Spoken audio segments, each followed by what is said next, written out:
नमस्कार दोस्तों, Uttar Pradesh police constable exam के लिए जीके जीएस की एक और महत्वपूर्ण प्रैक्टिस वीडियो में आप सभी का स्वागत है।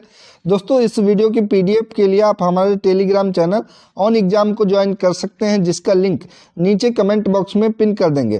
तो चलिए आज की वीडियो शुरू करते हैं। पहला प्रश्न है, G20 देशों के समसंबंधी समूह जो कि सम 20, इसकी शिखर बैठक हाल ही में कहाँ पर आयोजित की गई थी? तो G20 के लिए समसंबंधी समूह जो कि सम 20 की शिखर बैठक हाल ही में बिहार की राजधानी पटना में आयोजित की गई थी। ऑप्शन नंबर सी इसका राइट ऑप्शन हो जाएगा। अगला है, निम्नलिखित में से कौन सी पुस्तक इंदु सुंदरेशन के द्वारा लिखी गई है? तो इंदु सुंदरेशन जो कि 6 पुस्तकों की लेखिका हैं और इनके द्वारा पुस्तक लिखी गई है गुलाब का पर्व। ऑप्शन नंबर सी इसका करेक्ट ऑप्शन हो जाएगा। ठीक है। अगला है, निम्नलिखित में से कौन सा कृत्रिम परितंत्र यानी कि आर्टिफिशियल इकोसिस्टम का एक उदाहरण है? मूंगा चट्टाने, घास के मैदान, जल जीवशाला, मत्स्यालय या रेगिस्तान। तो इनमें से कृत्रिम परितंत्र का एक उदाहरण है जो कि जल जीवशाला या मत्स्यालय हो जाएगा। ऑप्शन नंबर सी इसका करेक्ट ऑप्शन हो जाएगा। अगला है, करेंसी नोट और सिक्कों को क्या कहते हैं? निकट मुद्रा, विश्वास्य मुद्रा, कमोडिट मुद्रा या कागजी मुद्रा। तो करेंसी नोट और सिक्कों को जो कि कागजी मुद्रा कहा जाता है। ऑप्शन नंबर डी इसका करेक्ट ऑप्शन हो जाएगा। अगला क्वेश्चन है, राजस्थान का गढ़गौर पर्व किस देवी देवताओं से संबंधित है? भगवान विष्णु और देवी लक्ष्मी, भगवान सूर्य और देवी प्रभा, भगवान शिव और देवी पार्वती, भगवान राम और देवी सीता। तो राजस्थान का गढ़गौर पर्व जो कि संबंधित है ये भगवान शिव और देवी पार्वती से। ऑप्शन नंबर सी इसका करेक्ट ऑप्शन हो जाएगा। अगला, राष्ट्रीय ध्वज और राष्ट्रगान का सम्मान प्रत्येक भारतीय नागरिक का एक क्या है? राज्य का नीति निर्देशक तत्व, कानूनी अधिकार, मौलिक अधिकार या मौलिक कर्तव्य। तो राष्ट्रीय ध्वज और राष्ट्रगान का सम्मान जो कि प्रत्येक नागरिक का मौलिक कर्तव्य हो जाएगा। ऑप्शन नंबर डी इसका करेक्ट ऑप्शन हो जाएगा। अगर मौलिक कर्तव्य बात करें संविधान के किस भाग में है? तो भाग 4 का याद रखेंगे, और अनुच्छेद अगर पूछे तो अनुच्छेद भी 51 का या ए हो जाएगा। ठीक है, ऑप्शन नंबर डी इसका राइट ऑप्शन है। अगला क्वेश्चन, निम्नलिखित में से कौन सा उपन्यास चेतन भगत के द्वारा लिखा गया है? Our story needs no filter, untouchables, the white tigers या the 3 mistakes of my life. तो इनमें से उपन्यास जो कि चेतन भगत के द्वारा लिखा गया है, दी 3 mistakes of my life. Option number D इसका करेक्ट ऑप्शन हो जाएगा। ठीक है, इनकी बहुत फेमस एक रचना है जो कि हाफ गर्लफ्रेंड भी इन्हीं के द्वारा पुस्तक लिखी गई है। अगला, भक्ति संत नयनार निम्नलिखित में से किस देवता के भक्त थे? तो नयनार जो कि भक्त थे शिव जी के। ऑप्शन नंबर सी इसका करेक्ट ऑप्शन हो जाएगा। ठीक है। अगला, द इनविजिबल मैन किस प्रसिद्ध लेखक के द्वारा लिखित एक विज्ञान कथा उपन्यास है? Agatha Christie, Jules Verne, Herbert George Wells या विलियम शेक्सपियर के द्वारा। तो ये पुस्तक लिखी गई है जो कि है द इनविजिबल मैन। ये हर्बर्ट जॉर्ज वेल्स के द्वारा लिखी गई है। ऑप्शन नंबर सी इसका करेक्ट ऑप्शन हो जाएगा, जो कि एक विज्ञान कथा उपन्यास है। अगला है, कितने देश भारत के साथ भूमि सीमा साझा करते हैं? 6, 7, 5 या फिर 8। तो भारत के साथ जो कि 7 देश सीमा साझा करते हैं, भूमि साझा करते हैं। ऑप्शन नंबर 20 का करेक्ट ऑप्शन हो जाएगा।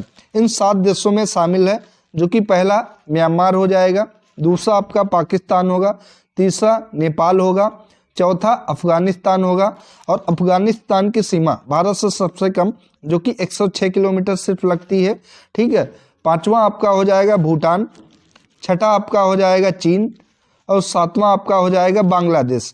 बांग्लादेश की सीमा सबसे ज़्यादा भारत के साथ लगती है जो कि 4096 किलोमीटर बांग्लादेश के साथ लगती है भारत की सीमा, और 106 किलोमीटर जो कि सबसे कम भूमि साझा करता है ये अफगानिस्तान के साथ भारत की सीमा लगती है। तो 7 देशों की सीमा लगती है, बी राइट ऑप्शन है। अगला, हिंदुस्तान सोशलिस्ट रिपब्लिकन एसोसिएशन यानी कि HSRA की स्थापना किस सन में हुई थी? 1928 में, 1924 में, 1917 में या 1922 में? तो HSRA की जो स्थापना है वो 1928 में हुई थी। ऑप्शन नंबर ए इसका करेक्ट ऑप्शन हो जाएगा। इसकी स्थापना राम प्रसाद बिस्मिल, सचिंद्र नाथ बख्शी, सचिंद्र नाथ सन्याल और जोगेंद्र चटर्जी के द्वारा हुई थी। ये 4 नाम आप ध्यान रखेंगे। अगला क्वेश्चन है, देश भर के 72 प्रतिनिधियों ने सन में बंबई में सभा करके भारतीय राष्ट्रीय कांग्रेस की स्थापना का फैसला लिया था। तो पूछा गया है कि भारतीय राष्ट्रीय कांग्रेस की स्थापना कब हुई थी, 1872, 1885, 1858 या 1890। तो भारतीय राष्ट्रीय कांग्रेस की स्थापना जो कि 72 प्रतिनिधि थे उस समय, इसकी स्थापना 1885 में हुई थी, जो कि बंबई में हुई थी। ऑप्शन नंबर 20 का करेक्ट ऑप्शन हो जाएगा। अगला है, इंडो इस्लामिक वास्तुकला की दोहरे गुंबद वाली विशेषता दिल्ली सल्तनत के किस वंश के द्वारा शुरू की गई थी? गुलाम वंश, लोधी वंश, तुगलक वंश या फिर खिलजी वंश। तो इंडो इस्लामिक वास्तुकला जो कि दोहरे गुंबद वाली विशेषता वाली वास्तुकला थी, ये शुरू की गई थी लोधी वंश के द्वारा। लोधी वंश का संस्थापक जो कि इब्राहिम लोधी था, ध्यान रखेंगे। ठीक है, ऑप्शन नंबर 20 का करेक्ट ऑप्शन हो जाएगा। अगला है, किस खिलाड़ी को फ्लाइंग सिख के नाम से जाना जाता है? तो फ्लाइंग सिख के नाम से मिल्खा सिंह को जाना जाता है। ऑप्शन नंबर 20 का राइट ऑप्शन है। अगला, निम्नलिखित में से किस त्योहार का संबंध अरुणाचल प्रदेश से है? सोलुंग, उगादी, पोंगल या वांगला। तो इनमें से पूछा गया है कि किस त्योहार का संबंध अरुणाचल प्रदेश से है। तो राइट ऑप्शन हो जाएगा सोलुंग। ऑप्शन नंबर ए इसका करेक्ट ऑप्शन हो जाएगा। ये अरुणाचल प्रदेश की जनजातियों के द्वारा मनाया जाने वाला एक लोकप्रिय कृषि उत्सव है, ध्यान रखेंगे। अगला है, 21 जून 2023 को 9वां अंतर्राष्ट्रीय योग दिवस मनाया गया था। इस संदर्भ में निम्न कथनों में से कौन सा कथन सही है? तो सही कथन पूछा गया है। तो इस दिवस का राष्ट्रीय कार्यक्रम जबलपुर में आयोजित किया गया था, जो कि बिल्कुल सही है। प्रधानमंत्री नरेंद्र मोदी राष्ट्रीय कार्यक्रम में मुख्य अतिथि थे, तो ये गलत है। इस वर्ष का विषय योगा फॉर वसुधैव कुटुंबकम था, ये भी सही है। तो 1 और 3 सही है। ऑप्शन नंबर सी इसका करेक्ट ऑप्शन हो जाएगा। ठीक है, अगर इसमें पूछे कि मुख्य अतिथि कौन थे, तो भारत के उपराष्ट्रपति जगदीप धनखड़ जो कि इस कार्यक्रम में मुख्य अतिथि थे, ना कि प्रधानमंत्री नरेंद्र मोदी, ये ध्यान रखेंगे। अगला है, भारतीय संविधान में गणतंत्र की अवधारणा निम्नलिखित में से किस देश के संविधान से ली गई है? तो भारतीय संविधान में गणतंत्र की अवधारणा जो कि फ्रांस देश से ली गई है। ऑप्शन नंबर सी इसका करेक्ट ऑप्शन हो जाएगा। अगला क्वेश्चन है, बांझपन विटामिन निम्नलिखित में से किस विटामिन की कमी से होता है? Vitamin E, vitamin D, vitamin B1 या विटामिन के। तो बांझपन जो कि विटामिन ई की कमी से होता है। ऑप्शन नंबर ए इसका करेक्ट ऑप्शन हो जाएगा। ठीक है, इस विटामिन की कमी से शुक्राणु की गतिशीलता और अंडे के साथ एक रूप होने की क्षमता को प्रभावित करते हैं, जिससे कि बांझपन हो जाता है। अगला क्वेश्चन, निम्नलिखित में से कौन सी मिशेल ओबामा की आत्मकथा है? Becoming, our house is on fire, me, my life. तो इनमें से मिशेल ओबामा की जो आत्मकथा है वो है बिकमिंग। ऑप्शन नंबर ए इसका राइट ऑप्शन है।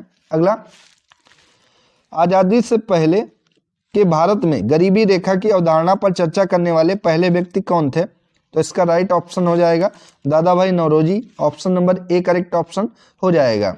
ठीक है, अगला, भारत के राष्ट्रपति द्वारा राज्यसभा में कितने सदस्यों को नामित किया जा सकता है? 12, 15, 9 या फिर 6। तो राज्यसभा जो कि भारत की संसद का सबसे ऊपरी सदन है, ठीक है, वर्तमान में इसकी सदस्य संख्या जो कि 245 तक ही सीमित है, यानी कि 245 इसमें सदस्य रह सकते हैं, जिनमें से 233 जो सदस्य होते हैं वो विधानसभा सदस्यों के द्वारा चुना जाता है और 12 सदस्यों को राष्ट्रपति के द्वारा चुना जाता है। जो कि ये इन 12 सदस्यों को वे लोग होते हैं जो कि कला, साहित्य, ज्ञान और सेवाओं में उनके बेहतर योगदान देने के लिए उनको नियुक्त किया जाता है। तो ऑप्शन नंबर ए इसका राइट ऑप्शन हो जाएगा। ठीक है, अगला है, चीनी को अल्कोहल में बदलने की प्रक्रिया को किस रूप में जाना जाता है? तो चीनी को अल्कोहल में बदलने की प्रक्रिया को जो कि किण्वन के नाम से जाना जाता है। ऑप्शन नंबर सी इसका करेक्ट ऑप्शन हो जाएगा। अगला, निम्नलिखित लोक नृत्यों में से कौन सा राजस्थान से संबंधित है? राउफ, लावड़ी, कालबेलिया या बिहू?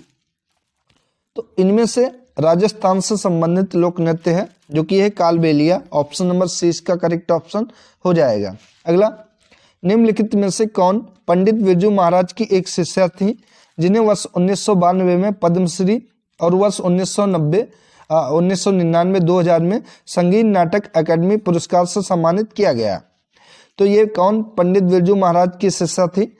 तो इसका राइट ऑप्शन होगा कि Sovna Narayan. Option number C correct option हो जाएगा। इनको 1992 में पद्मश्री और 1999-2000 में संगीत नाटक अकादमी पुरस्कार से सम्मानित किया गया था। संयुक्त राष्ट्र ने गहरे समुद्र में समुद्री जीवन की रक्षा के लिए पहली संधि को अपनाया है। इस संधि का मुख्य उद्देश्य क्या है? कि जैव विविधता की रक्षा करना, कार्बन उत्सर्जन को रोकने में मदद करना या ग्लोबल वार्मिंग का मुकाबला करना? तो इसका राइट ऑप्शन हो जाएगा तीनों, ये इसके उद्देश्य हैं। तो option number D correct option है। अगला, निम्नलिखित में से कौन सा त्योहार केरल में मनाया जाता है? वैसाखी, विशु, अंबुबाची या बोनालू? तो इनमें से केरल में मनाया जाने वाला त्योहार जो कि है Vishu. Option number B correct option है। और यह त्योहार जो कि भगवान विष्णु को समर्पित है। ठीक है, इस त्योहार को मलयाली नववर्ष की शुरुआत भी होती है, ये भी ध्यान रखेंगे।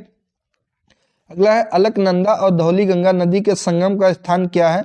नंदप्रयाग, विष्णुप्रयाग, कर्णप्रयाग या रुद्रप्रयाग? तो इसका राइट ऑप्शन हो जाएगा कि विष्णुप्रयाग जो कि अलकनंदा और धौलीगंगा नदी के संगम का स्थान है। Option number B right option है। अगला क्वेश्चन, अखिल भारतीय मुस्लिम लीग की स्थापना किस वर्ष हुई थी? 1885। तो 1885 में तो भारतीय राष्ट्रीय कांग्रेस की स्थापना हुई थी। 1920 में, तो 1920 में क्या हुआ था आप लोग बताएंगे। 1911 में क्या हुआ था ये भी बताएंगे। 1911 में दूसरा दिल्ली दरबार लगा था और 1906 में भारतीय मुस्लिम लीग की स्थापना हुई थी। तो ऑप्शन नंबर 20 का करेक्ट ऑप्शन हो जाएगा। ठीक है, अगला, तो आप लोग बताएंगे 1920 में क्या हुआ था? असहयोग आंदोलन हुआ था। ठीक है, ध्यान रखेंगे। अगला प्रश्न है, चतुर्थ राष्ट्रीय जल पुरस्कार 2022 जो 17 जून 2023 को प्रदान किए गए, निम्न में से किस राज्य को प्रथम पुरस्कार प्रदान किया गया है? मध्य प्रदेश को, आंध्र प्रदेश को, बिहार राज्य को या फिर उत्तर प्रदेश राज्य को? तो ये प्रथम पुरस्कार जो कि प्रदान किए गए मिला है, जो कि मध्य प्रदेश को पहला स्थान मिला है राष्ट्रीय जल पुरस्कार में, और ये चौथे राष्ट्रीय जल पुरस्कार दिया गया है। ठीक है, मध्य प्रदेश को दिया गया है पहला स्थान। ऑप्शन नंबर ए इसका करेक्ट ऑप्शन हो जाएगा। अगला, मध्यम अवधि में अर्थव्यवस्था में तरलता को प्रभावित करने के उद्देश्य से आरबीआई द्वारा खुले बाजार से सरकारी प्रतिभूतियों की बिक्री और खरीद क्या कहलाती है? तरलता समायोजन सुविधा, सीमांत स्थायी सुविधा, क्रेडिट की उच्चतम सीमा या खुला बाजार परिचालन? तो ये क्या कहलाती है? तो मध्यम अवधि में अर्थव्यवस्था में तरलता को प्रभावित करने के उद्देश्य से आरबीआई द्वारा खुले बाजार में सरकारी प्रतिभूतियों की बिक्री और खरीद जो कि खुला बाजार परिचालन कहलाता है। ऑप्शन नंबर डी इसका करेक्ट ऑप्शन हो जाएगा। अगला, भारत के राज्यों में उत्तर प्रदेश निम्नलिखित में से किन फसलों का अग्रणी उत्पादक है? तो उत्तर प्रदेश जो कि गेहूं, आलू और गन्ना के उत्पादन में अग्रणी है। ऑप्शन नंबर 20 का करेक्ट ऑप्शन हो जाएगा। अगला, उत्तर प्रदेश संत रविदास शिक्षा प्रोत्साहन योजना जो 2023 का मुख्य उद्देश्य क्या है? कि श्रमिकों के बच्चों को आर्थिक सहायता प्रदान करना, गरीब किसानों को अनुदान राशि मुहैया कराना, ऑनलाइन जॉब प्रशिक्षण की व्यवस्था करना या धनिक वर्ग के बच्चों को भी आर्थिक सहायता प्रदान करना? तो उत्तर प्रदेश संत रविदास शिक्षा प्रोत्साहन योजना 2023 का मुख्य उद्देश्य है जो कि श्रमिकों के बच्चों को आर्थिक सहायता प्रदान करना। ऑप्शन नंबर ए इसका करेक्ट ऑप्शन हो जाएगा। इस योजना की शुरुआत 1 मई 2017 को हुई थी, ये भी ध्यान रखेंगे। अगला क्वेश्चन है, जनवरी 2023 में राष्ट्र सुरक्षा परिषद ने किस देश के ISIL SEA को एक आतंकवादी संगठन घोषित किया है? पाकिस्तान, अफगानिस्तान, इराक या सीरिया का? तो ये कहाँ का है? तो ये इराक का है जिसको एक आतंकवादी संगठन घोषित किया है। Option number C correct option है। अगला, निम्नलिखित में से किस राज्य के मुख्यमंत्री ने 1 जनवरी 2023 को 101 करोड़ रुपए के परिव्यय के साथ मुख्यमंत्री सुखाश्रय सहायता कोष का शुभारंभ किया है? अरुणाचल प्रदेश, हिमाचल प्रदेश, उत्तर प्रदेश या फिर मध्य प्रदेश? तो ये हिमाचल प्रदेश की सरकार के द्वारा शुरू किया गया है। ऑप्शन नंबर 20 का करेक्ट ऑप्शन हो जाएगा। ठीक है। प्रसिद्ध ठुमरी गायिका गिरिजा देवी का जन्म किस शहर में हुआ था? लखनऊ, अलीगढ़, मुरादाबाद, वाराणसी? तो प्रसिद्ध ठुमरी गायिका हैं जो कि गिरिजा देवी हैं, इनका जन्म जो कि वाराणसी में हुआ था। ऑप्शन नंबर डी इसका करेक्ट ऑप्शन हो जाएगा। अगला क्वेश्चन, इनमें से किसे वर्ष 2022 का व्यास सम्मान मिला है? Doctor Ram Raghuvanshi, doctor Gopal Khanna, doctor ज्ञान चतुर्वेदी, डॉक्टर महेश शर्मा? तो इनमें से 2022 का व्यास सम्मान जो कि डॉक्टर ज्ञान चतुर्वेदी को दिया गया है। इनके उपन्यास जो कि पागल खाना के लिए दिया गया है, पागल खाना इनका उपन्यास है, उसके लिए इनको वर्ष 2022 का व्यास सम्मान दिया गया है डॉक्टर ज्ञान चतुर्वेदी को। अगला, ऑस्कर अवार्ड्स 2023 में किसे सर्वश्रेष्ठ अभिनेता का पुरस्कार मिला है? तो ऑस्कर अवार्ड्स 2023 में सर्वश्रेष्ठ अभिनेता का पुरस्कार जो कि ब्रेंडन फ्रेजर को मिला है। ऑप्शन नंबर ए इसका करेक्ट ऑप्शन हो जाएगा। ठीक है। अगला, किस फुटबॉल टीम ने संतोष ट्रॉफी 2023 का खिताब जीता है? कर्नाटक, केरल, मेघालय, मणिपुर? तो संतोष ट्रॉफी 2023 का खिताब जो कि कर्नाटक राज्य की फुटबॉल टीम ने जीता है। ऑप्शन नंबर ए इसका करेक्ट ऑप्शन हो जाएगा। यह 54 साल के बाद कर्नाटक ने खिताब जीता है। ठीक है। जबकि मेघालय की टीम पहली बार इस प्रतियोगिता के फाइनल में पहुंची थी, ये भी ध्यान रखेंगे। तो ऑप्शन नंबर ए राइट ऑप्शन हो जाएगा। ये थी दोस्तों आज की इंपॉर्टेंट वीडियो। अगर आप सभी को अच्छी लगी तो वीडियो को लाइक करें, शेयर करें और चैनल को सब्सक्राइब करें। धन्यवाद दोस्तों।